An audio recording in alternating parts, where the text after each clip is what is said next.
Episode 5, Chasing Tails. The Flaming Handbasket. When we last left our heroes, Pinky lay motionless across the drain in the street. Can Aislinn save her? Aislinn casts a portal under Pink. She falls through. It closes. He speeds to the car. He flies low and reaches out, snatches Martin out of the moving car, and lets it find its own way. Give it to me. Martin takes off the ring and throws it into the busy street. Aislinn puts a pistol to his head and shoots him. Martin disintegrates into dust. Deported, motherfucker. He darts into traffic to pick the ring up and portals home.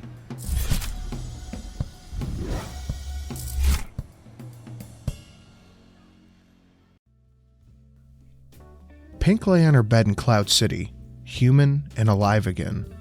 Portia stands next to her bed in a nurse's uniform, a nicety she likes to adhere to for her patients.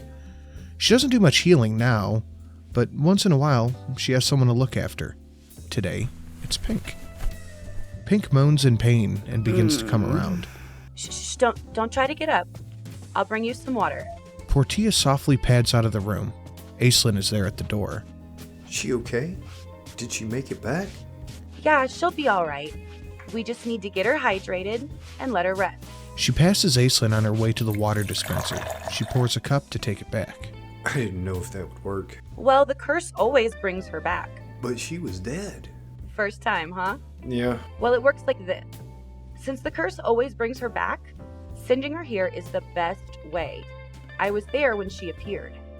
When her human body dies, though, she'll have to have a new one.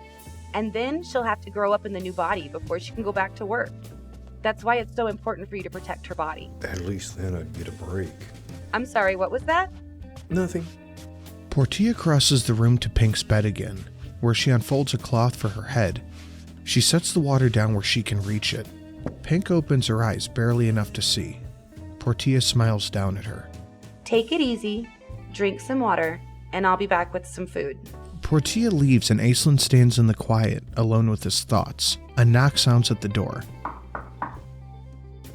Aislinn opens and finds a small messenger holding an envelope. No reply required, sir.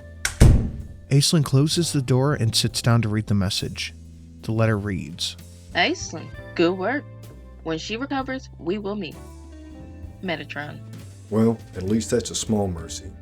She's not here now trying to talk to us. Pink tries to lie very still to not worsen the pain that she's in. She reaches out to drink as in few motions as possible. There's nothing for it but to rest, so she does.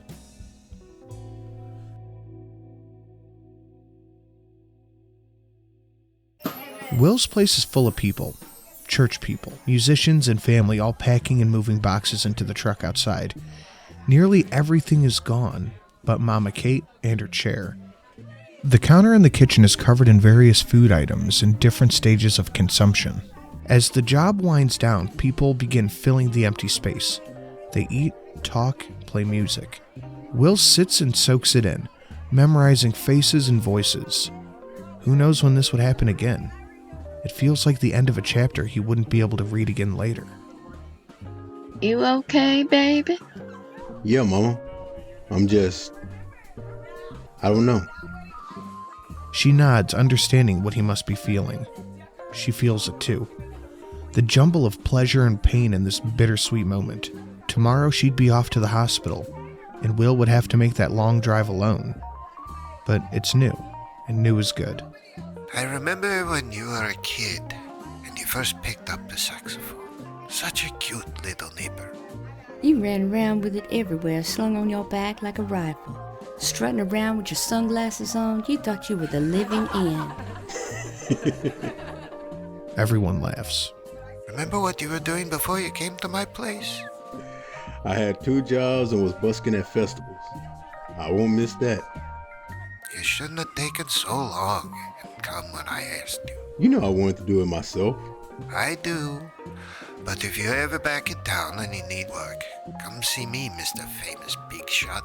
I sure will, Robert. Anyone see Martin? Yeah, just like him to duck out of work. Schmuck. Hey, he's been my friend for a minute now. He probably had stuff at home that needed done. Now, Bobby, you hush. It's all right. When you see him, let him know I said goodbye. It's more than he deserves, but all right, Will. Will nods and leans against Mama in the chair. She rubs his shoulder comfortingly. He stands up and calls for attention. Hey everybody, I just want to thank y'all for coming to help. Mama's going to the hospital tomorrow and I'm driving out in the morning, so we need to get some sleep. Please take all the food with you, and I just want to say I'm going to miss most all y'all. Except you, Ellis.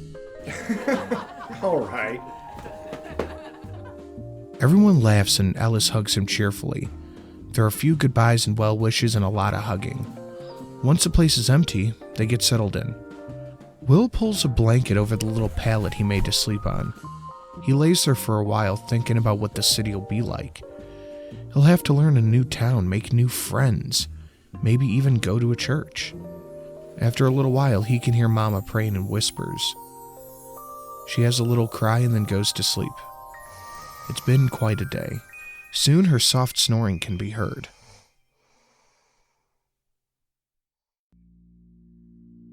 Pink tosses and turns in her sleep. She winces in pain. In her dream, she's on a mission with Tex. They're breaking into a building. The lock pops open. They're in. The security is oddly missing from the front desk. Tex scans the board for the room number. He pulls his weapon, looking around for security. 3rd floor, come on. They come out of the stairwell and sneak quietly past a guard who stopped making coffee to listen to a game for a minute. Pink opens the lock for the storeroom and starts searching the shelves for the book they're there for. Trying to be as quiet as possible while Tex stands at the door. It bursts open suddenly. The light from the hallway drowns her red flashlight. Shots ring out. Pink is pulled through the portal. She sits bolt upright in bed, sweating. Tex. There's a knocking on the door. Someone answers it. It's Sin. He must have told Portia to bring food. She can hear muffled voices. Then Sin grows louder as he gets close on her. Pink, how are you feeling? Pretty rough this time, eh? Pink holds her head and struggles to sit upright. She steadies herself with the pillows. Yeah, suffocation is my least favorite way to die. I brought you something to eat, and a little something to ease your mind. She opens the box and, of course, lemon cake. But there's a roast chicken sandwich and some of his famous fries.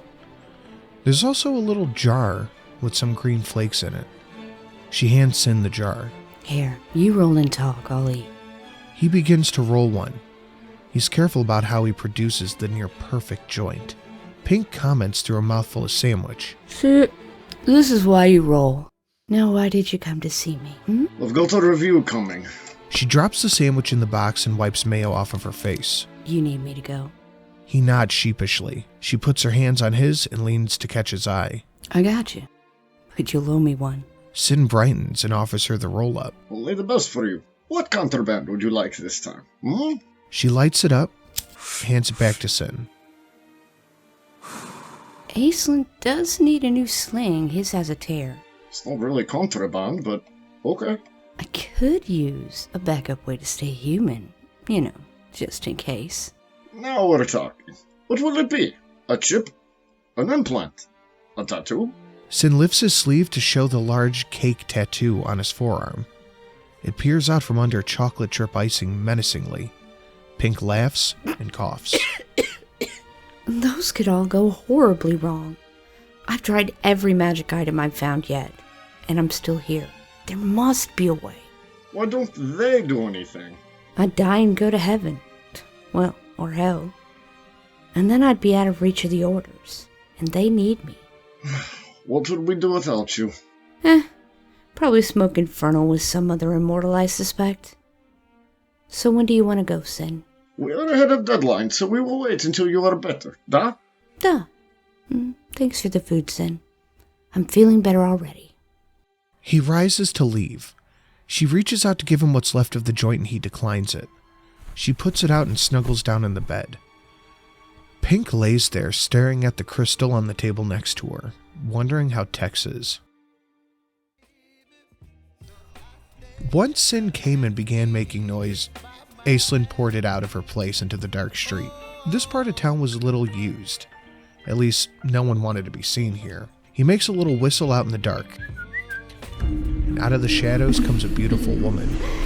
Her hair is long and red with black stripes. She's covered in tattoos that writhe about her skin. She reaches up around Aislinn's neck, like a snake climbing a tree, and kisses him. He pulls her arms from around him. He holds her face and looks into her eyes. You know we've been found out. Ressa shrugs her pretty shoulders, causing her black wings to bobble a little bit. She looks at him with that come-hither expression. She slides close to him and wraps his arm around her. You'll miss me, you know, She says in a sing-songy voice. I can't keep doing this, Ress. She sways gently in his arms. Aislinn can feel her magic working on him. He begins to feel things. Things that make him not care about the consequences. He kisses her, and his mind explodes into madness, like feeling every pleasure at once. once more, for old time's sake. Guilt hits him full force, and he shakes his head and pulls away.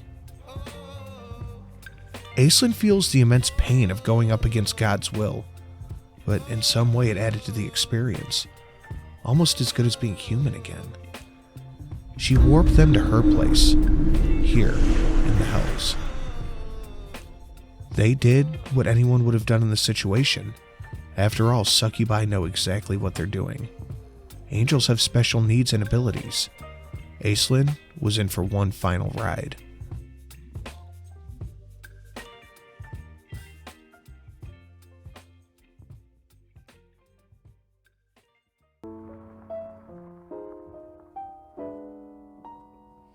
Will drives all day to get to the place on Park Street. He parks the truck, and Jack and some of the other people are there to help. Hey, Will, I'm Jack. Finally, I get to put a face to a voice. I thought you'd be taller. They laugh, and Jack pats him on the shoulder. You're gonna fit right in here. These are the guys you'll be working with. Bob Smart, hello. Dan DeSilva, Eric Jones, he's a prankster, you gotta watch him. Hey. And Tony Eggleston. Will shakes hands with each one of them. You wanna eat first? I know a great place not far from here. Then we can get everything inside. Will stretches, happy to be on his feet. He looks at the sky and notes that it's already pretty dark. Why not wait till tomorrow? They go to the restaurant and eat. While Jack is paying the bill, Will calls the hospital. How may I direct your call? St. Joe's, New Orleans, Louisiana. Information, please. I'm connecting you now. Will kicks at a stuck penny with his foot, only to get it more wedged in the corner of the phone booth. Somebody picks up the other end. Hello, St. Joe's Hospital. How may I direct your call? Catherine Partridge was admitted this morning. I'm her son. Can you tell me what room she's in, please? Partridge. Ah, here she is. She got in around 7 this morning. The surgery went well, and she is in a room. Let me connect you to 1337. Thanks. Hello?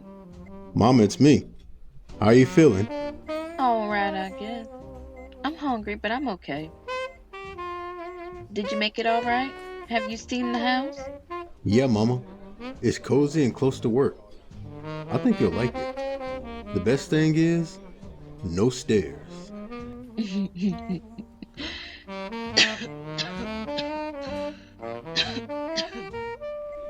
When I got here, the guys from the new band were here to help. We just got done eating. Oh, Jack says he's ready. I gotta go, Mama. I'll call you tomorrow. Give Yo-Yo a hug for me. Alright, baby. Try to get some sleep. I know it's real exciting, but just try. You get some rest. Love you. And I love you. Bye-bye. Will hangs up the phone and follows Jack and the others back to the house. They manage to get everything inside, though it's after midnight when they finish. Will passes out on the bed in his new room. In Kate's room, the oxygen machine makes noise, but she sleeps peacefully. Her miracle is already in progress.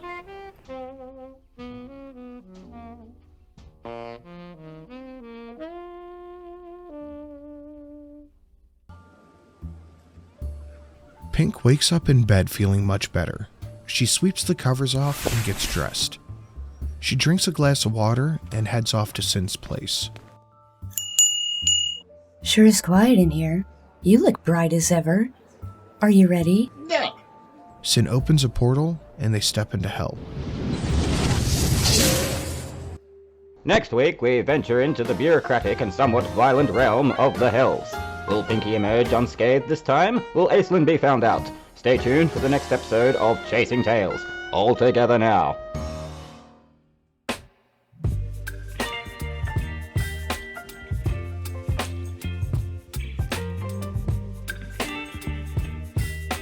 You might as well do them both, she said.